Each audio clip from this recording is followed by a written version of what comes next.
కొరకు ఎన్నో శ్రమలు అనుభవించావు నాయన.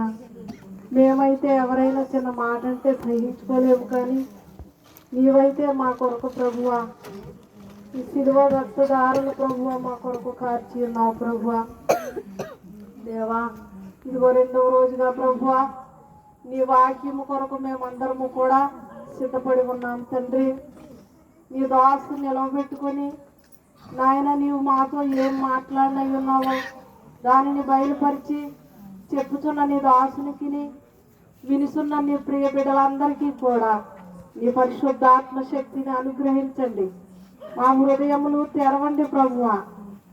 నాయన మేము పాపులము తండ్రి, మా కొరకు నీవు నాయన నీ కుమారుని పంపించి ఆయన ద్వారా మాకు పాప పరిహార్థము జరిగించి ఉన్నారు ప్రభువా. మేము మా హృదయములు మార్చుకొని నీ తట్టు తిరిగిన ఎడల నీవు మా తట్టు తిరుగుతానని వాగ్దానం చేసి ఉన్నావు.